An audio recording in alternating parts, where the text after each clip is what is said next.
బిడ్డను కన్న తర్వాత జాను చనిపోతుంది. ఇక్కడ చూస్తే ఇక గంగ పాప కూడా తనకి లేదని అనుకుంటూ ఉంటుంది.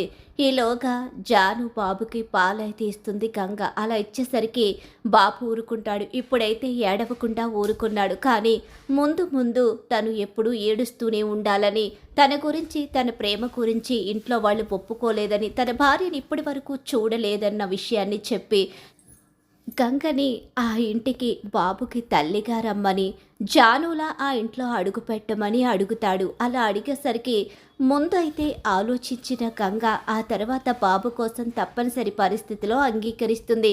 అలా గంగ జానుగా ఇక శరత్ ఇంట్లో అడుగు పెడుతుంది. శరత్ బాధను చూసి భార్యని కోల్పోయి బిడ్డకి తల్లి లేక, అలాగే ఇంకేం చేయాలో అర్థం కాని అయోమయం పరిస్థితిలో ఉన్న శరత్కి సపోర్ట్గా నిలబడి ప్రస్తుతం తన జీవితం కూడా అస్తవ్యస్తంగా ఉండడంతో ఆ ఇంట్లో ఇక కోడలుగా అడుగు పెడుతుంది జానులా. ఈ విషయాలన్నీ గంగాధర్ తెలుసుకుంటాడు. నిజం చెప్పేసరికి అది తెలుసుకున్న గంగాధర్ ఇక తన భార్య తనదే అని అర్థం చేసుకుని ఫోన్ మాట్లాడుతున్న గంగ వెనకాల వచ్చి పట్టుకుంటాడు. ఏంటిది, ఇక నుంచి నా గంగ నాదే అని నాకు అర్థమైంది, ఇక నా సంతోషానికి అవధులు లేవు అంటూ చాలా హ్యాపీగా ఫీల్ అవుతూ ఉంటాడు.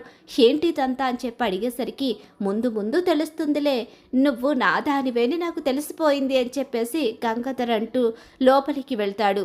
ఈలోగా ఇక అక్కడికి శరత్ అయితే వస్తాడు. మేడం గారు అంటూ గట్టిగా పిలిచేసరికి అందరూ అక్కడికి వచ్చేసరికి ఏమైంది, స్వీట్స్ తీసుకోండి సార్ అని చెప్పనేసరికి ఎందుకు స్వీట్స్, దూరమైన వాళ్ళు నాకు దగ్గరవుతున్నారు, ఎవరు దూరమయ్యారు ఎవరు దగ్గరవుతున్నారు అని శరత్ అడుగుతూ ఉంటాడు.